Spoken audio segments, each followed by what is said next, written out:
अस्सलाम वालेकुम। आपको आज के प्रोग्राम में खुशामदीद। अब से कुछ देर पहले साबिक वजीर आला पंजाब परवेज इलाही को लाहौर में गिरफ्तार कर लिया गया। पुलिस ने कई रोज से परवेज इलाही की रिहाइश गाह और करीबी सड़क का घेराव कर रखा था। गिरफ्तारी के वक्त पुलिस की भारी नफरी मौके पर मौजूद थी। परवेज इलाही के तर्जुमान का यह कहना है कि उनकी गाड़ी के शीशे भी तोड़े गए।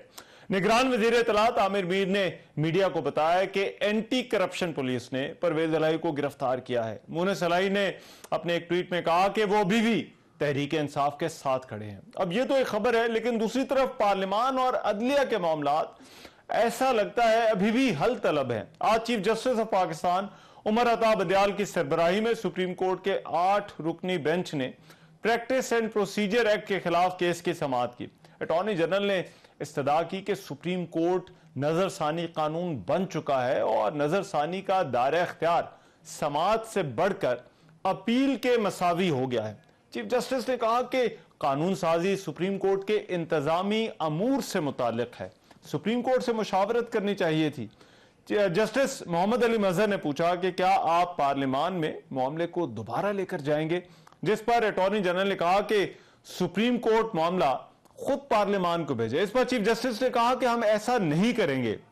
दूसरा तरीका यह है कि हम भी केस जारी रखेंगे और पार्लियामेंट भी, फिर देखते हैं ज्यादा जल्दी कौन करता है। चीफ जस्टिस ने कहा कि हमें खबरों से मालूम हुआ कि उन्होंने रिकॉर्ड फराहम करने से इनकार कर दिया है। हमने वेबसाइट से तमाम रिकॉर्ड हासिल कर लिया है।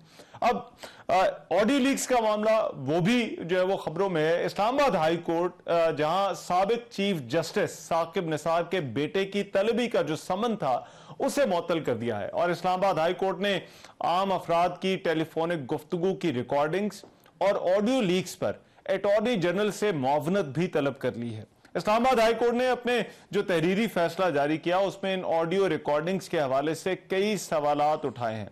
दूसरी तरफ कौमी असम्बली की ऑडियो लीक्स खसूसी कमेटी का भी इजलास हुआ। चेयरमैन असलम बेतानी की जेर सदारत ये इजलास हुआ, जहां पर साबिक चीफ जस्टिस के बेटे की अदम हाजिरी पर भी बात हुई। कमेटी रुकन शेख रोहेल असगर ने कहा कि साबिक चीफ जस्टिस का बेटा खुद को चीफ जस्टिस समझ रहा है। बजीर साहिब ने कहा कि साबिक चीफ जस्टिस को चाहिए था कि बेटे को यहां भेजकर कानून पसंद होने का सबूत देते। एक बयान में पीपल्स पार्टी के सीनियर रहनुमा रजा रब्बानी ने भी यह गिला किया है कि कौमी असम्बली की ऑडियो लीक्स तहकीकाती कमेटी को काम से रोकने का अदालती फैसला आइन की खिलाफ वर्जी है। आर्टिकल 69 के तहत पार्लियामान की कार्रवाई की तफ्तीश जो अदालत है वो पार्लियामेंट की कार्रवाई की तफ्तीश नहीं कर सकती। प्रैक्टिस एंड प्रोसीजर बिल और ऑडियो लीक से मामले पर पार्लियामान और रद्दिया के दरमियान तनाव क्या रुख इख्तियार करेगा, ये वो इशूज है जिन पर आज के प्रोग्राम में बात होगी। और इसके अलावा डॉलर में की जो कीमत है उसमें आज हैरत अंगेज कमी हुई। इसके अलावा खबरें यह भी हैं कि हुकूमत IMF से मौजूदा प्रोग्राम की बजाय नया प्रोग्राम चाहती है। क्या ऐसा हो सकेगा, इस पर भी प्रोग्राम में जो है वो बात होगी। क्विकली मेरे साथ आज के इस बहस में जो मेहमान मौजूद होंगे मैं तारुफ करा देता हूँ। हसन रजा पाशा साहब हमें ज्वाइन करेंगे, चेयरमैन एग्जीक्यूटिव कमेटी हैं पाकिस्तान बार कौंसिल। अहमद अवैस साहब साबिक एडवोकेट जनरल पंजाब वो हमारे साथ मौजूद होंगे। शैला रजा साहबा स्टूडियो में मौजूद हैं, उनको माइक जो है वो लग रहा है, उनसे भी जो है शामिल बहस करेंगे। लेकिन मेहमानों की इजाज़त से पहले ये जो आज मईशत के हवाले से खबरें आई हैं, मैं चाहता हूँ ज़रा पहले हमारे द रिव्यू प्रोग्राम के होस्ट और बड़े सीनियर कॉरेस्पॉन्डेंट हैं इकॉनमी के एक्सप्रेस ट्रिब्यून के शहबाज राना साहब, वो इस वक्त मेरे साथ मौजूद है, उनसे बात हो जाए। शहबाज राना बहुत शुक्रिया। शहबाज राना सबसे पहले तो डॉलर की कीमत के हवाले से जरा मुझे बताइएगा, हमें समझाइएगा कि ये सुना तो है क्योंकि बैंकों को इजाजत दी गई उसके बाद ये कमी हुई, तो ये क्या एक जो है वो वन ऑफ जो है वो रुपए की कदर में इस्तेहकाम है या फिर ये कोई ट्रेंड भी है और ये एक बतौर ट्रेंड ये मामला जो है वो जारी सकता है? मेरे ख्याल में इसकी दो वजूहात हैं। जो सबसे बड़ी वजह है वो ये है कि जो प्राइम मिनिस्टर शहबाज शरीफ साहब की और IMF की मैनेजिंग डायरेक्टर की टेलीफोन कॉल उनकी हुई थी, उसमें IMF की तरफ से जो 3 मुतालबात आए थे उसमें एक मुतालबा ये था कि जो पाकिस्तान की एक्सचेंज रेट की पॉलिसी वो क्या है, क्योंकि जो इंटरबैंक में रेट था वो 285 रुपए का $1 था और ओपन मार्केट में कुछ तकरीबन 315 रुपए का आपको $1 मिलता था। तो उनकी तरफ से जब ये दबाव आया तो और उनसे मांगा गया पाकिस्तान से जवाब कि आपका ये मसला है कि आप हमें एक्सप्लेन करें, क्योंकि इतना जो 27 रुपए से लेकर 30 रुपए का गैप आ रहा था फी डॉलर, ये बहुत ज्यादा गैप था। अच्छा। आमतौर पर जो ओपन मार्केट का और इंटरबैंक का जो फर्क होना चाहिए वो पहले तो 2 रुपए होता था, लेकिन अब वो कह रहे हैं कि 5-6 रुपए तक भी हो तो ठीक है। तो ये जो गैप था ये पाकिस्तान के लिए एक मसला बन रहा था। तो मुझे लग ये रहा है कि पहले हुकूमत जो थोड़ी सी मेरा ख्याल है कोई इतना एक्शन लेने को तैयार नहीं थी, या वो उसने इस चीज को इग्नोर किया था। उसने एक तो ये फैसला किया कि हमें इस गैप को कम करना है, क्योंकि अगर ओपन मार्केट का रेट इंटरबैंक के करीब आ जाएगा तो आपको ये पोजीशन आईएमएफ को एक्सप्लेन करने के में आसानी होगी कि नहीं ये जो फर्क है वो कम है और इतना फर्क होता है, हम कोई करेंसी की मैनिपुलेशन नहीं कर रहे। ठीक है। इसी कॉन्टेक्स्ट में जब ये कल फैसला हुआ, जिसका वज़ीर ख़ज़ाना सागदार साहब ने खुद भी आज फरमाया कि जी हमने बड़ा मुश्किल फैसला किया कि हम ओपन मार्केट से ये जो क्रेडिट कार्ड की आपकी जो पेमेंट होती है, आप कोई भी फॉरेन आप ट्रांजैक्शन करते हैं तो पहले वो ओपन मार्केट के रेट पे वो आपको आपकी कमर्शियल बैंक चार्ज करती थी। तो उन्होंने कहा हमने उसको ओपन मार्केट से इंटर बैंक के ऊपर शिफ्ट कर दिया। तो उनके ख्याल में ये उसकी वजह से जो एक उसके ऊपर दबाव था कीमत के ऊपर डॉलर की, वो जो है वो कम हुआ है। तो अगर तो ये वो फैक्टर है तो ठीक है, फिर तो ये वन ऑफ होगा, क्योंकि फिर जो है वो सेटलमेंट हो जाएगी। इन एनी केस जो इंटरबैंक मार्केट की जो रिक्वायरमेंट्स हैं वो 2-3 जराए से पूरी होती हैं। उसमें आपके जो एक्सपोर्ट्स हैं वो भी होती हैं, आपकी रेमिटेंसेस आती हैं वो भी हैं, और फिर जो एक्सचेंज कंपनीज हैं ये भी डॉलर जो है ये प्रोवाइड करती हैं बैंकों। तो अब वो अभी ये जो आपका एक जो बैलेंस है वो या वो जो एक रिक्वायरमेंट थी वो अगर ओपन मार्केट से इंटरबैंक में चली गई है तो ये वक्ती तौर पे तो आपको मुझे लग रहा है कि इस फैक्टर की वजह से। अच्छा, मुझे एक और चीज जरा बताइएगा, वो ये कि ये जो आज ये खबर भी आई है कि शहबाज राना के हुकूमत जो है वो हो सकता है कि मौजूदा IMF प्रोग्राम इसको मुकम्मल ना करे और इसकी बजाय IMF के साथ एक नए प्रोग्राम की तरफ चली जाए बजट के बाद। और ये कुछ जो है वो इसहाक डार साहब के भी बयानात थे कि मुल्क जो है वो डिफॉल्ट नहीं करेगा, उन्होंने बड़ा यकीन दिलाया है। तो क्या अब ये हुकूमत समझती है कि अब बजट पेश किया जा सकता है IMF के बगैर, मौजूदा प्रोग्राम के बगैर भी जो है वो हम इस सूरत हाल से निकल जाएंगे और डिफॉल्ट नहीं करेंगे? और अगर ऐसा हुकूमत करने जा रही है कि नए प्रोग्राम की तरफ जाना है तो ये क्यों ऐसा जो है वो गौर करेगी हुकूमत या ऐसा करने का सोचेगी? देखिए ये हमारी ही आज अखबार में खबर छपी हुई है कि वज़ीर-ए-आज़म साहब ने जब MD से बात की तो उन्होंने उनसे ये अपनी intention for the first time show की कि पाकिस्तान नया प्रोग्राम करना चाहता है। दैट डज नॉट मीन कि हम इस प्रोग्राम को प्रीमेच्योरली खत्म करेंगे। अच्छा। वो हो जाए तो और बात है, प्रोग्राम का रिवाइवल ना हो तो एक दूसरी बात है।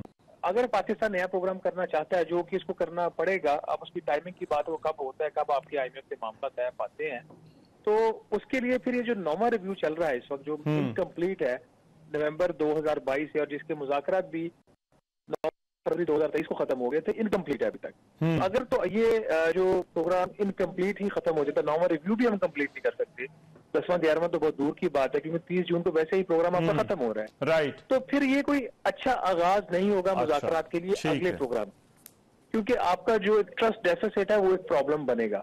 ये ऐसा नहीं है जिस तरह इलेक्ट्रॉनिक चैनल्स ने पोर्ट्रे किया है कि हमारे पास कोई बड़ी लिबर्टी है या लग्जरी है कि हमारा जब दिल चाहेगा एक प्रोग्राम का प्रीमेच्योरली खत्म करके अगले में दाखिल हो जाएंगे, ऐसा नहीं होता। अच्छा। अगर ये चीजें जो अभी हम पेंडिंग है 9th रिव्यू, ठीक, कुछ और जो कंडीशनैलिटीज है, अगर वो हम नहीं कर पाते और ये प्रोग्राम इवन के 9th रिव्यू मुकम्मल किए बगैर भी खत्म हो जाता है, तो पाकिस्तान और IMF के दरमियान जो एतमाद का फुकदान है उसमें और ज्यादा इजाफा होगा। बहुत शुक्रिया। शहबाज राना हमारे साथ थे, जो है वो रिपोर्टर बात कर रहे थे इकोनॉमी के हवाले से। शैला साहबा, हसन रजा पाशा साहब मेरे साथ मौजूद हैं, लेकिन एक ब्रेक का भी कहा जा रहा है। एक ब्रेक के बाद आते हैं तो ये चौधरी परवेज इलाही की गिरफ्तारी, पार्लियामान और अदलिया के दरमियान जो मामला हैं इन पर बात होगी इस ब्रेक के बाद।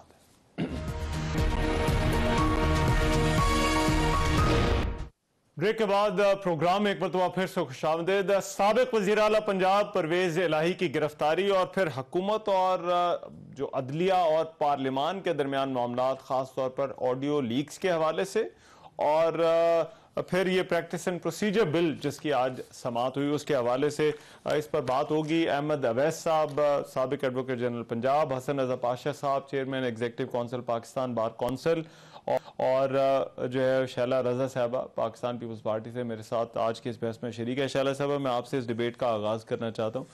परवेज़ इलाही की गिरफ्तारी और ये तासुर, ये तहरीक इंसाफ का बार बार इल्ज़ाम भी है कि ये इंतकामी कार्रवाइयाँ हो रही हैं, एक एक करके सबको पकड़ा जा रहा है और फिर जो पार्टी छोड़ देता है या छोड़ने का ऐलान करता है उसको जो है वो बाहर आने दिया जाता है। अच्छा देखिए, पहली बात यह है कि इंसान उसी तरह सोचता है जैसे वो खुद अमल करता है, और इस तरह नहीं है कि कोई इंतकामी कार्रवाई है। अब जिन लोगों ने सियासत छोड़ी उन्होंने फिर शुरू कर दी, और वो ये समझते हैं कि उनको छोड़नी चाहिए थी। उन्होंने मजम्मत की 9 मई के वाक़यात की, उसके बाद का हम ब्रेक लेना चाहते हैं, उसके बाद जाके एक दूसरे को मनाना शुरू कर दिया और नई पार्टी बनाए या क्या करें, जो भी है बहरहाल। तो इसका मतलब है किसी ने सियासत छोड़ने को उनसे नहीं कहा, वो अपने आप नहीं समझ पा रहे कि उन्हें क्या करना चाहिए। इमरान साहब ये कह रहे थे कि तनी 10,000 लोग अरेस्ट हैं, कल अखबार में फिगर भी आई थी कि कितने हैं और अब कितने रह गए, केपी से कितने आर्मी एक्ट के तहत जाएंगे और पिटनी से कितने। तो अब एक बयानिया है जो उन्होंने बनाना है, लीक भी हो गया था कि खवातीन के हवाले से बात की जाएगी, और की गई, बहुत घटिया बात की गई, बिल्कुल इसी तरह जैसे इनके यहाँ का कोई मेल गिरफ्तार हो जाता था, मर्द मेंबर इनका कोई या पार्टी का, तो ये ज़रूर कहते थे कि उसको बेलिबास करके मारा गया। इस तरह इन्होंने एक ये कोशिश की कि अब दूसरा अटैक ये करें कि कहें कि खवातीन को रेप किया गया, तो ये वाली हरकतें भी हुई। और अब तीसरा जो है वो इंतकामी बात कर रहे हैं, तो इस तरह नहीं है, ऐसा कोई नहीं कर रहा है। आप अपना हालत देखें क्या थी कि आप अमेरिका में बहैसियत वजीर आजम थे और आप कह रहे थे कि मैं इनके पंखे निकाल लूंगा, मैं इनके एसी निकाल लूंगा। अभी तो एक दिन भी ये जेल में नहीं गए। अच्छा। और मैं अभी पिछले हफ्ते लाहौर में थी, तो परवेज इलाही हाथ ही नहीं आ रहे थे लोगों के, अब आ गए हैं और आज गिरफ्तारी हो गई है, तो ठीक है, जमानत हो जाएगी। कोई नैब पहले जैसी नहीं है, वैसे अगर नैब के तहत गए तो नैब अब पहले जैसी नहीं है कि 90 दिन जो है वो डिटेंशन के हों और जमानत ना हो। और अब तो टूथलेस कर दिया था ना हमने इनके बकौल, तो अभी इनको फायदा उठाना है और फायदा उठाएं ये कानून का। ये जितने खराब कानून हमारे खिलाफ इस्तेमाल हो सकते थे इन्होंने किए, लेकिन हमारे तो कोई ऐसे ही नहीं है। अच्छा ठीक है। अहमद अवैस साहब, आप इस गिरफ्तारी को किस तरह से देखते हैं? जो पंजाब हुकूमत ने, निगरान वजीर इत्तलात ने भी बात की, उन्होंने कहा है कि एंटी सिंपल सा मामला है, कानूनी मामला है, कि एंटी करप्शन की जो अदालत थी उसने इनकी जमानत कैंसिल कर दी थी, उसके बाद वारंट था, वारंट के लिए गिरफ्तारी करने गए थे और वो गिरफ्तारी इन्होंने 8-10 दिन जो है वो मुहासरा किया और उसके बाद गिरफ्तारी हो गई है। बिस्मिल्लाहिर्रहमानिर्रहीम। देखिए, बात यह है कि एक आदमी ने कोई, उसके ऊपर इल्ज़ाम है किसी किस्म के जुर्म का, और उसके बाद एक तरीक़ेकार है, FIR होती है, उसकी गिरफ्तारी हो जाती है अगर नॉन बेलेबल ऑफेंस है और कॉग्निजेबल है, और उसके बाद ट्रायल के बाद वो या बरी हो जाएगा या उसको सज़ा होगी। ये अपनी जगह ये कानून मौजूद है और इस कानून के दायरे में जो भी आएगा उसके ऊपर ऐसी ही कानूनी कार्रवाई तो होनी चाहिए। अब ये इस मौके के ऊपर ये कह देना कि जी उन्होंने कोई ऐसा जुर्म किया है या कोई बात हुई है, अभी तो एक एलिगेशन है उनके ऊपर, और ये एलिगेशन जो है ये at the end of trial ये भी हो सकता है कि वो मुबर्रा इससे हो जाए और वो ऑनरेबल उनका बरियल हो जाए कि वो बरी हो गए हैं, कोई इसमें ऐसी बात नहीं है, ये अपनी जगह। लेकिन जो तरीक़ेकार है केयर टेकर सेटअप का और केयर टेकर चीफ मिनिस्टर का, ये वो यहाँ पे उनको कानून भी नजर आता है और यहाँ पे कानून की अमलदारी के लिए भी वो उनकी सारी आपको पुलिस फोर्स भी नजर आ जाती है।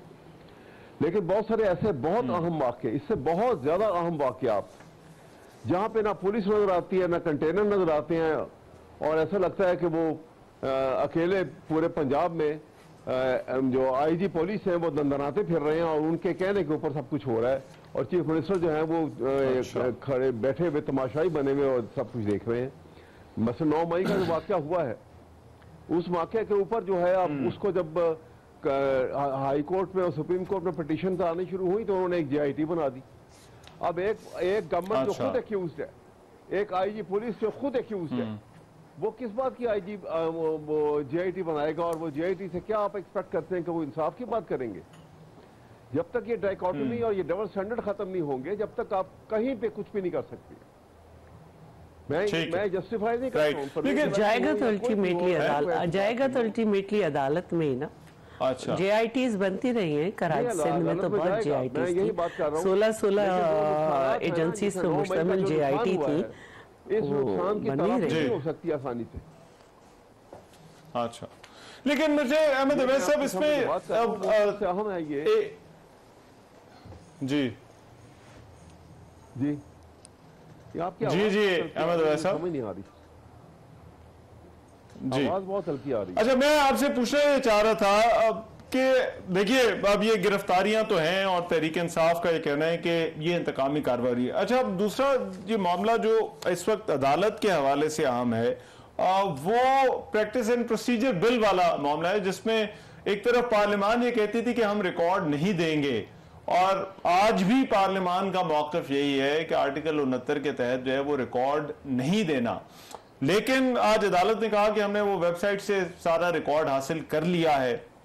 अब इसका एक और कानून भी आ चुका है, तो इसमें थोड़ा रहनुमाई फरमाइए कि वो नए कानून का स्टेटस आपकी नजर में क्या है, जबकि अदालत ऑलरेडी उससे मिलता जुलता एक मामला सुन रही है, और फिर क्या वाकई आर्टिकल 69 के तहत पार्लियामान का ये कहना दुरुस्त है कि जो पार्लियामेंट्री मैटर है उसके अंदर अदालत इन्वेस्टिगेट नहीं कर सकती? नहीं, ये बात बिल्कुल ये गलत, आर्टिकल 69 को बिल्कुल गलत तरीके से इस्तेमाल किया जा रहा है अपनी फेवर में। ऐसी बात नहीं है। देखिए, आर्टिकल 68 कहता है कि वहां पे पार्लियामेंट में आप किसी जज के मुतालिक, उसके कंडक्ट के मुतालिक जो है आप वहां पे वो उसकी तस्लील नहीं कर सकते, उसके मुतालिक गुफ्तगू नहीं कर सकते। ये ममानियत है। अच्छा। ये आर्टिकल 68 में। इसके बावजूद वहां पे आपने देखा कि चीफ जस्टिस की, जज साहबान की, सुप्रीम कोर्ट के और सुप्रीम कोर्ट के फैसलों की जो तस्लील की गई और जो आइन की दफात की तस्लील की गई, वो किसे छुपा हुआ नहीं है, वो बिल्कुल वाज़ेह है हर एक के ऊपर। अगर अदालत जो है वो इस बात को रिजॉल्व करने के लिए वो रिकॉर्ड मंगवाती है, कभी वो सुने कि वो वहां पे क्या हुई है, आर्टिकल 68 की वायलेशन हुई है या नहीं हुई है, तो they are duty bound, parliament duty bound है कि वो सुप्रीम कोर्ट के हुक्मनामे को जो है वो अमली जमा पहनाए और उसको इम्प्लीमेंट करे और उस रिकॉर्ड को जो उन्होंने मांगा है वहां पे पहुंचाया जाए, ताकि ये पता लगे कि कौन क्या कर रहा है। अदालत में आके इनका रवैया कुछ है और वहां पार्लियामान में वहां पे रवैया जो है, वहां पे आपने प्राइम मिनिस्टर को भी देखा होगा कैसे वो मेज बजा बजा के और सर हिला हिला के और किस तजलील अमेज अंदाज में वो चीफ जस्टिस सुप्रीम कोर्ट की और दूसरे जज साहबान की और सुप्रीम कोर्ट के फैसलों की जैसे बात करते हैं, वो ये कभी ऐसा नहीं हुआ।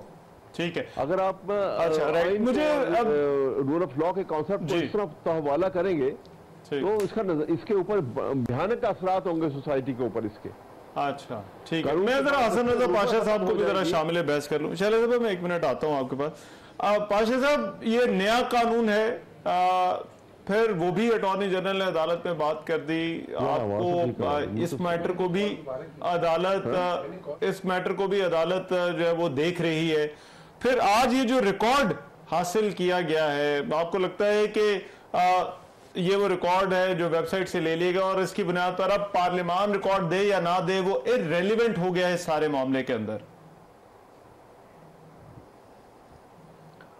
देखें रिहान साहब, जिस तरह के सुप्रीम कोर्ट में ये बताया गया कि ऑफिशियल वेबसाइट से हमने ये डाउनलोड कर लिया और रिकॉर्ड हमारे पास पहुंच गया है, अगर ये इस तरह करना था तो पहले दो तारीख पेशियों पे ये ऑर्डर स्पेसिफिकली करने की ज़रूरत नहीं थी कि पार्लियामान करे, और अगर एक स्टेप और आगे जाते तो वो पीटीवी से रिकॉर्ड मांग लेते, चूंकि पीटीवी सारे तकरीरों की कवरेज कर रहा था और जो कि पार्लिमान ने उन्हीं की बुनियाद पे उसको अपनी वेबसाइट पे डाउनलोड कर दी। लेकिन एक चीज़ बड़ी इंपॉर्टेंट है इसमें कि देखें, अदालती ऑर्डर या कोई डॉक्यूमेंट्स होते हैं तो वो अटेस्टेड होते हैं और अनअटेस्टेड की जो है कोई हैसियत नहीं होती।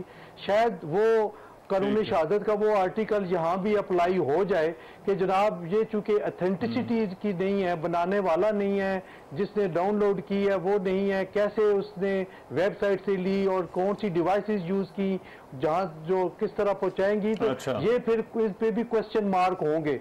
हाँ जी, तो ये चीजें देखे ना, टेक्निकलिटीज। अच्छा। अब बात हो रही थी, ऑडियो लीक की बात हुई है, आपको पता है। अब आवाजें साफ नजर आ रही हैं, लेकिन उनकी स्क्रूटनी किस तरह होगी, पैचेस का किस तरह पता चलेगा, फेक हैं कैसे हैं, जोड़ा गया उनको, तो फ्रेंसिक होगी ना। तो जब तक ये चीजों की वो फिर पार्लिमान ये कहेगी कि नहीं आपने जो डाउनलोड किया उसकी फ्रेंसिक करवा ले, तो ये सारी चीजें गड़बड़ हो चुकी हैं आपस में। बहरहाल आज की जो पेशी है उसके हवाले से मैं ये जरूर कहूंगा कि बड़ा प्लेजेंट एटमॉस्फेयर में आज की जो थोड़ी देर की अच्छा। थी पेशी, वो प्रेजेंट माहौल में रही है। अच्छा साइन था ये। अच्छा, ये जरा इस पर आगे भी करेंगे बात कि क्या ये तनाव और कशीदगी जो है वो कम हो रही है। लेकिन शैला साहब, आप कुछ ऐड करना चाह रही थी आर्टिकल 69 और पार्लिमान का दायरा इख्तियार कहां तक है? डेप्यूटी स्पीकर जो हम पढ़ते हैं, रूल्स ऑफ प्रोसीजर, उसमें सब जुडाइस मैटर पे हम बात नहीं करते और कॉन्डक्ट पे नहीं बात करते, ठीक है। लेकिन डिसीजन तो अवाम की प्रॉपर्टी होता है ना, डिसीजन पे तो बात की जाती है। फिर कुछ लोग जो है वो भुट्टो को साहब की फांसी को फांसी कहते हैं सजा में, कुछ लोग शहीद कहते हैं, बुरा कहते हैं। एक बहुत बड़ा तबका है फिक्र। नवाज शरीफ के डिसीजन को गलत डिसीजन कहा जाता है, कामा पनामा से कामा पे आ गए। तो डिसीजन के ऊपर कोई ऐसी बात नहीं है। हाँ, सब जुडाइस मैटर पे आप कॉन्डक्ट पे बात नहीं कर सकते, डिसीजन पे कर सकते हैं। अब बात यह है कि देखिए, जो ऑडियो लीक्स पे जो है आपने बेंच बनाई है, उसमें ये बात तो सबके सामने अब आ रही है ना कि जजेस ने भी उस पर इतराज किया है कि कानून बन चुका है, इस तरह नहीं बन सकती थी। और जिनके बारे में कि जिनके ऊपर बात की जा रही है वही लोग बैठ के सुनेंगे जिनके यहाँ की आवाजें। तो इस पे तो बड़ी वाज़े बात मौजूद है कि जिनके ऊपर इंक्वायरी होती है या जिन जजेस के ऊपर बात आ जाती है कि उनके किसी रिश्तेदार का, उनके किसी फैमिली मेंबर का कोई जानने वाला है, तो वो उस केस को नहीं सुनते। ठीक। तो और अभी तो कुछ काम भी नहीं शुरू हुआ था। लेकिन उन्होंने इसमें नुक्ता ये उठाया कि आमतौर पर एक रवायत ये है कि चीफ जस्टिस से पूछ कर जो है वो अब तो कानून बन गया ना, अब तो कानून बन गया ना, तो आपको कानून पे चलना है। अच्छा, नहीं इस मैटर में इसमें थोड़ा जरा वो मैं कमीशन वाले मामले में कह रहा था कि ऑडियो लीक्स का जो कमीशन बना, उस कमीशन के मामले में एक एतराज ये भी था कि क्योंकि चीफ जस्टिस को एतमाद में लेकर कमीशन का तायुन नहीं किया गया। जरा चले इस पे तो बहुत सारी बातें हो रही हैं, लेकिन ये तो भी तो कमीशन बनाना दुरुस्त है या गलत है? क्या लेकिन इंक्वायरी कमीशन ने तो अभी काम ही नहीं शुरू किया ना। अच्छा, लेकिन वो मुअत्तल तो उसको काम से रोक तो दिया गया। काम से रोक मगर ये आर्टिकल जो आपने बेंच बनाई है वो भी आपने एक्ट बन जाने के बाद उस पर अमल किए बगैर बनाई है। और दूसरी बात ये कि उसमें वो जजेस शामिल कर दिए कि जिनके घर की आवाजें हैं। अच्छा, तो फिर कैसे होगा? ठीक है, चले ये मैं इस पर जरा बात करते हैं। और फिर ये ऑडियो लीक्स वाला मामला क्या इख्तियार करेगा, क्योंकि आज इस्लामाबाद हाई कोर्ट ने अपने तहरीरी फैसले में, जिसमें उन्होंने साबिक चीफ जस्टिस के बेटे का समन मुअत्तल किया है, उसमें कुछ बड़े सवालात उठाए हैं। वो क्या सवालात हैं, किसके पास उनके जवाबात हैं, इस ब्रेक के बाद आकर बात करते हैं।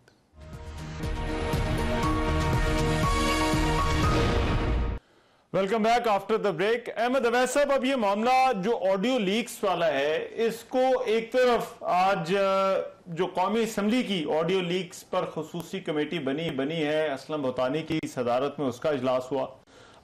फिर इस्लामाबाद हाई कोर्ट ने जो तलबी के संबंध थे वो भी मुअत्तल कर दिए साबिक चीफ जस्टिस साकिब निसार के बेटे के। दूसरी तरफ ये मामला सुप्रीम कोर्ट ने भी इस पर जो है वो रोक रखा है कमीशन को कार्रवाई से। ये ऑडियो लीक्स वाला मामला आपको क्या लगता है, ये किधर सुना जाना चाहिए? इसका फोरम, एप्रोप्रिएट फोरम इसका क्या है? देखिए, इसका वैसे तो ट्रायल भी इसका हो सकता है, लेकिन क्योंकि यहाँ मैटर आ गया है, मैं आपको बताऊं, ये इस्लामाबाद हाई कोर्ट ने जो आज एक बाकायदा तहरीरी ऑर्डर भी लिखा है, और उसके अंदर उन्होंने एक अमाइकस भी इसमें जो है वो अच्छे सीनियर वकला जो हैं, जिसमें इत्तेजाद हसन भी हैं और मखदूम साहब भी हैं कराची से, और पीपल पार्टी के जो हैं वो भी शामिल हैं। तो इस तरह से ये एक क्वेश्चनर भी उन्होंने बना दिया है इसके, और उसमें देखिए ये बड़ी बुनियादी बात उन्होंने यहाँ पकड़ी है, जो गालिबन जस्टिस काजी फायदा साहब ने भी उसको अहमियत नहीं दी थी, और वो बड़ी बुनियादी है कि जो इसको रिकॉर्डिंग जिसने की है, जब तक वो सामने नहीं आएंगे उनको भी बुलाया जाए, क्योंकि उसके बगैर तो अब कार्रवाई क्या करेंगे? उसकी जेन्युइननेस का अंदाजा तो उस वक्त होगा कि जिसने रिकॉर्डिंग की है कैसे की है, और वहां ये सवाल भी आएंगे कि क्या ये चार दीवारी का तहफ़्फ़ुज़ का इसमें कोई अंदिया है? क्या आर्टिकल 14 की वॉयलेशन नहीं हुई है? क्या जो है वो इंसान की प्राइवेसी में ये डायरेक्ट इंटरफेरेंस नहीं है? ये बहुत सारे सवालात हैं जो उन्होंने उठाए भी हैं, और ये जो इसमें बड़े बड़े सीनियर वकला को जो है माइकस सिस्टम बनाया गया है, जो मुआवनत करेंगे अदालत की और बेंच की इस इशू के ऊपर, तो मेरा ख्याल है ये बड़े अच्छे तरीके से ये मसला जो है वो हल भी होगा, और अदालत भी किसी अच्छे नतीजे पे पहुंच जाएगी कि इसको कैसे रिजॉल्व किया जाए, और जो इसमें ये मुजरमाना फेल जिन्होंने किया है उनके खिलाफ कार्रवाई कैसे और किस तरह से होनी चाहिए। लेकिन अब ये अहमद वैसे हर शख्स आज टेलीफोन पे बात करते वक्त कतराता है जी, ये बड़ी खतरनाक बात है कि आप हसन रजा पाशा साहब इसमें अब ये 3 अदालती जी मैं जरा 1 मिनट दीजिएगा हसन रजा साहब, आप इस पे 3 अदालती, एक तो इस्लामाबाद हाई कोर्ट ने आज ये सवालात उठा दिए हैं माइकस के, उन्होंने जो है वो इसके अंदर मुआवनत भी मांग ली है सीनियर वकला की, दूसरी तरफ वो अदालती कमीशन भी है, तीसरी तरफ जो है वो सुप्रीम कोर्ट ने भी इस मामले पर क्योंकि स्टे दे रखा है, तो कमीशन के मामले को तो जो है वो भी देख रहे हैं। तो ये पार्लियामान की जो कमेटी है, क्या इसका कोई जवाब बनता है इस सारे मामले में अब, या इसकी कार्रवाई का? देखिए मैं अर्ज करता हूं कि पहले तो 2 चीज़ें बड़ी बुनियादी हैं इसमें। एक ये कि किसी की प्राइवेट लाइफ में दाखिल होना और इस तरह से रिकॉर्डिंग करनी, ये इंतहाई गलत इक़दाम है, हम इसकी मजम्मत करते हैं जी। दूसरा ये है कि इस चीज़ का भी पता होना चाहिए कि ये किसने बनाई है और ये कौन है जो सामने लेकर आ रहे हैं। अब ये दोनों चीज़ें कौन डिटरमिन करेगा, दिस इज़ वेरी इंपॉर्टेंट। इन दोनों के लिए कोई ना कोई इन्वेस्टिगेशन होनी चाहिए, इंक्वायरी होनी चाहिए, या कोई कमीशन होना चाहिए। अब मुझे समझ नहीं आ रही कि जिन पे इल्ज़ाम लगे हैं वो क्यों इस चीज़ को अवॉइड कर रहे हैं। मुझे याद पड़ता है कि साबिक चीफ जस्टिस मियां साकिब निसार साहब ने जब ये ऑडियो आई तो उन्होंने फौरी तौर पे जो एब्रप्टली रिएक्शन दिया वो ये था कि यस ये मेरे बेटे की आवाज़ है, उन्होंने तस्लीम कर लिया। आगे ये कहा कि पैचेस लगाए गए हैं, ऑलराइट, अगर ये है तो जिसने ये पैचेस लगाए हैं वो भी तो सामने आना चाहिए, जिससे ये टुकड़े जोड़े हैं वो भी तो सामने आना चाहिए। Who will determine it? देखिए अभी इस वक्त ये नहीं कहा जा सकता कि सर्विलेंस हो रही थी या कोई हैकर था। आप पहले ही क्यों इदारों पे क्यों शक की निगाह से देखते हैं? हो सकता है कि कोई हैकर हो। आजकल इतनी डिवाइसेस आ गई हैं, इतने शातिर लोग हैं कि ऑस्ट्रेलिया और अमेरिका में बैठ के वो हैक कर लेते हैं। तो अगर देखिए सबसे अहम बड़ा स्टेप हुकूमत ने लिया है कि जिन्होंने खुद कमीशन की तश्कील की, जिन्होंने खुद TOR मुरतब किए, अगरचे TOR में एक मिसिंग है जो हमने उस वक्त भी ऑब्जेक्शन किया था कि इसमें एक ये जरूर होना चाहिए कि ये किसने बनाई है उसको भी सामने लाए। वो पहली प्रोसीडिंग में मिस्टर जस्टिस कादी फाइज साहब ने इस चीज को भी एड्रेस कर दिया। और ये देखिए हाई प्रोफाइल कमीशन बना था, इसको काम करना देना चाहिए था। कम अज कम ये क्लैरिटी आ जाती कि इतने बड़े बड़े लोगों को इन्वॉल्व किया गया है, अगर ये गलत इन्वॉल्व किया गया है तो इनको जिन्होंने किया उनके खिलाफ कार्रवाई करे, और अगर ये सही है तो कानून के मुताबिक इनके खिलाफ भी कार्रवाई की जाए। देखें, अगर एक बंदा टिकट 1 करोड़ 20 का बेच रहा है और ये सही साबित होती है तो उसके खिलाफ कार्रवाई होनी चाहिए। और अगर गलत साबित होती है तो जिसने बनाया है वो मलाइन कर रहा है इतनी अहम शख्सियात को, तो उसके खिलाफ कार्रवाई होनी चाहिए। लेकिन ये तब मुमकिन होगा कि कोई इसमें स्टेप फॉरवर्ड करेगा, ये तब मुमकिन होगा जब कोई इस पे इन्वेस्टिगेशन या इंक्वायरी करेगा।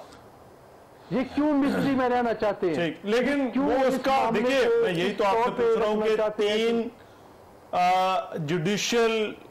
तीन जुडिशियल प्लेटफॉर्म्स पर है, तो फिर ये पार्लियामान की शाला साहब, पार्लियामान का कोई जवाब बनता है इस मामले को देखने का, जब जुडिशरी ही अप्रोप्रिएट फोरम होना है और हुकूमत खुद मान रही है कि कमीशन जो है वो इस मामले को देखिए, पार्लियामेंट अगर देखेगी तो वो अपने तौर पे कानून ही के मुताबिक जो पार्लियामान का राइट है उस तरीके से देखेगी।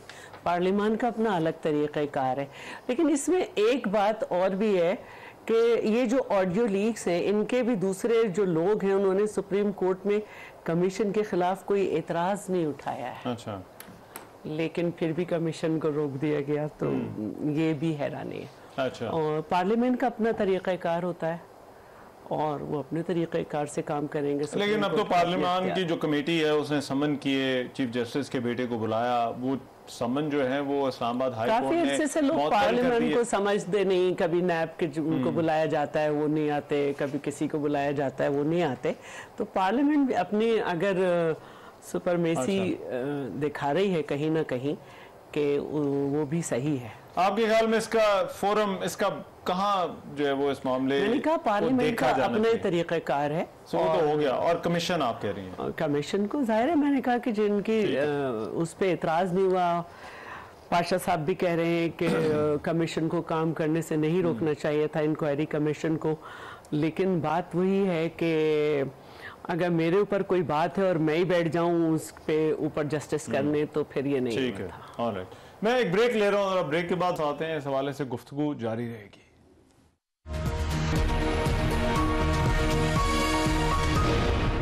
Welcome back after the break. मेरे साथ इस वक्त मौजूद हैं वफाकी वजीर इत्तलात और नशियात मरियम औरंगजेब साहबा, और कुछ चीज़ें हैं जिन पर उनसे मैं चाहता हूँ ज़रा बात हो जाए। बहुत शुक्रिया मरियम औरंगजेब साहबा। सबसे पहले तो एक ये हमने खबर देखी है कि कल कौमी सलामती कमेटी का इजलास बुलाया गया है, तो ये क्यों हुकूमत कल इजलास कर रही है, क्यों बुलाया गया है? बिस्मिल्लाहिर्रहमानिर्रहीम। अभी तक तो कोई ऑफिशियल इंफॉर्मेशन मेरे पास तो नहीं I Rahman about national security committee meeting. अच्छा। कोई ऐसा फॉर्मल मैंने नहीं, प्राइम मिनिस्टर ऑफिस से कोई सर्कुलर भी नहीं आया जो अनाउंसमेंट होती है मीटिंग्स की, और ना वज़ीर इत्तलात को इंफॉर्मेशन मौजूद है। अच्छा मरियम औरंगजेब साहब, एक और जो चीज, आज ये परवेज इलाही की गिरफ्तारी हुई है और तहरीक इंसाफ का इल्जाम है कि ये गिरफ्तारियां सियासी इंतकामी कार्रवाइयां हैं। इस गिरफ्तारी को और इस इल्जाम को आप किस तरह से देखती हैं? रहमान, पहली बात तो ये कि वो इस माइंडसेट से बात करते हैं जो माइंडसेट उन्होंने इम्प्लीमेंट किया 4 साल, बिल्कुल ऐसे पॉलिटिकल विक्टिमाइजेशन और पॉलिटिकल इसके ऊपर बेसिस के ऊपर गिरफ्तारियां करते थे और एक दिन पहले अनाउंसमेंट करते थे, फिर उसके बाद गिरफ्तारी के बाद पीआईडी में बैठ जाते थे बताने के लिए। तो मेरे ख्याल में एंटी, जहाँ तक मुझे इत्तला है कि एंटी करप्शन वालों ने उनको अरेस्ट किए और जिसकी उन्होंने प्रेस रिलीज भी दी है, वो मेरे ख्याल में आपके सवाल का बेहतर जवाब एंटी करप्शन दे सकती है। अच्छा। कि उन्होंने गिरफ्तार क्यों किया और किस केस में। अच्छा, ये बताइएगा, ये अब गिरफ्तारियां इतनी बड़ी तादाद में हुई हैं, मिलिट्री कोर्ट्स तक बात जा रही है, तो आपको लगता है कि 9 मई के वाकयात के बाद हुकूमत के पास इतने सबूत हैं कि तहरीक इंसाफ की जो क़यादत है उसके खिलाफ ये मुकदमात मंतकी इंजाम को भी पहुंचेंगे, या इनको हुकूमत till the and in cases को लेकर जाने की पोजीशन में है? पहली बात तो रहमान, ये एक स्टॉर्म इन अ टी कप वाली बात है। बहुत चंद लोग हैं, 100 लोगों को इन्होंने वर्गलाया, ऑर्केस्ट्रेट किया, मंसूबाबंदी की, उनको प्लॉट किया, उनको अलॉट की जगह जहां उन्हें अटैक करनी थी। फॉर एग्जाम्पल 358 खवातीन की फोरेंसिक टूल्स के जरिए आइडेंटिफिकेशन हुई है और उसमें से 35 को अरेस्ट किया गया और इस वक्त 11 लोग, 16 कल तक 11 थी, आज 16 इन कस्टडी है। अच्छा। तो इसी तरह अडयाला जेल में कहा कितनी हजारों खवातीन जो है वो वर्कर्स जो है उनको पकड़ लिया गया है और उनके ऊपर बड़ा गलत सलूक हो रहा है। सिर्फ एक खातून है जो अंडर कस्टडी है अडयाला जेल। अच्छा। और उनको भी लॉयर एक्सेस है और उनको भी कंप्लीट लीगल उनकी सारी असिस्टेंस है। लेकिन इन्वेस्टिगेशन के हवाले से क्या एविडेंस इतना इन सब लोगों के खिलाफ मौजूद है? देखिए, इतना केयरफुली ये काम किया जा रहा है और इतने ट्रांसपेरेंट तरीके के, और प्राइम मिनिस्टर इसको खुद देख रहे हैं, किसी के साथ कोई ज्यादती ना हो। वो लोग जिनके खिलाफ एक पूरा ऑथेंटिक एविडेंस मौजूद है, फिजिकल एविडेंस की शक्ल में मौजूद है, जिन्होंने सेंसिटिव मिलिट्री इंस्टॉलेशंस के ऊपर, एम्बुलेंसेज, स्कूल, रेडियो पाकिस्तान, इन सब पे हमले किए। तो आपका जो सवाल था कि पाकिस्तान तहरीके इंसाफ वालों के खिलाफ केसेस तो नहीं है, ये उन मुजरिमों के खिलाफ जरूर केसेस हैं और मुसल्ला जत्थों के, जिन्होंने 9 मई के साने में रियासती इदारों के ऊपर और बिल्डिंग्स के ऊपर और सिविल इंस्टॉलेशन के ऊपर अटैक किया, सोचा समझा, प्लान। अच्छा, इसमें एक और चीज भी बताइएगा, ये तहरीक इंसाफ की तरफ से बार बार अब मुज़ाकरात की बात की जा रही है चेयरमैन की तरफ से, तो हुकूमत की तरफ से कोई रिस्पॉन्स नहीं आ रहा, क्यों हुकूमत मुज़ाकरात नहीं करना चाहती? देखिए, हुकूमत मुज़ाकरात मिसाके मईशत जब ऑपोजिशन में शहबाज शरीफ साहब से तो करना चाहते थे, उसको एनआरओ का नाम दिया रहमान। उसके बाद कोविड के ऊपर करना चाहते थे, मौसूफ मीटिंग में नहीं आते थे। उसके बाद सिक्योरिटी के ऊपर, फैटफ के ऊपर करना चाहते थे, जब फैटफ पे हमने कंसल्टेशन की तो उन्होंने कहा एनआरओ मांग रहे। उसके बाद हम लोग हर 2022 वोट ऑफ नो कॉन्फिडेंस के बाद देखें, एक शख्स है जो पॉलिटिकल इंस्टेबिलिटी के पीछे है, इकोनॉमिक इंस्टेबिलिटी के पीछे है, और दूसरी तरफ एक गवर्नमेंट है जो पॉलिटिकल और इकोनॉमिक स्टेबिलिटी जो है उसको इंश्योर कर रही है। तो मुज़ाकरात जो है अब 9 मई के बाद जो सिनेरियो है वो उस शख्स से मुज़ाकरात नहीं हो सकते जो शख्स इस वक्त मतलूब है, और जिसके जो शख्स मास्टरमाइंड है, जो शख्स जो है वो पूरा मंसूबा बंदी, तो वो बड़ा कन्वीनियंटली कहते हैं एंड में, कल उन्होंने कह दिया कि अब ये मेरे रहनुमाओं और जो पॉलिटिकल वर्कर्स हैं, कारकुन हैं, उनकी गलती है। और एक ही सांस में वो कहते हैं जब मैं गिरफ्तार हूंगा तो रिएक्शन तो आएगा। फिर उनकी जितनी क़यादत है, उनकी ऑडियोज आपने देखनी कि पूरी प्लानिंग हो रही है, किन किन जगहों पे जाना है, कहाँ कहाँ अटैक करना है और किन किन में करना है, दैट वाज ऑल प्लान्ड। तो उस केस में अगर मुज़ाकरात वो अपने एनआरओ मांगने के लिए करना चाहते हैं कि वो करप्शन केसेस से भी अब्सॉल्व हो जाए, वो इस 9 मई के पूरे चक्कर से भी, तो उन बेसिस और उन कंडीशंस के ऊपर कोई मुज़ाकरात उनके साथ नहीं हो सकते। ठीक है। अच्छा, मरीम औरंगजेब साहबा, आप क्योंकि वफाकी वज़ीर इत्तलात व नशरियात हैं, पैमरा का आज एक नोटिफिकेशन आया है जिसके हवाले से बहुत बात हो रही है, क्यों आपको लगता है पैमरा को ये नोटिफिकेशन 9 मई के वाक़यात के हवाले से जारी करने की जरूरत पेश आई? I think PEMRA is an autonomous body है रहमान, उसमें गवर्नमेंट की डायरेक्शन के ऊपर तो ये नोटिस नहीं जारी हुआ, लेकिन पैमरा ऑटोनमसली अपने कोड ऑफ कॉन्डक्ट और अपने कानून पैमरा एक्ट के जरिए एक्ट करती है। उन्होंने एक्ट किया, इसमें मेरा कमेंट देना बनता नहीं है, बिकॉज दैट उनकी इंडिपेंडेंस में वो इंटरफेरेंस होगी। ठीक है। अच्छा, ये थोड़ा सा इस पे भी जरा बात कीजिएगा, ये पाकिस्तान तहरीक इंसाफ के जो रहनुमा हैं जो बाहर आए हैं, उन्होंने सियासत छोड़ने का ऐलान किया है, पार्टी छोड़ने का ऐलान किया है, लेकिन बहुत सारे रहनुमा अभी मुतहरिक भी हो रहे हैं, तो आपकी नजर में क्या ये कोई नई सियासी जमात बनाने की कोशिश इस वक्त की जा रही है? देखिए, ये कभी इनके कारकुन थे ही नहीं।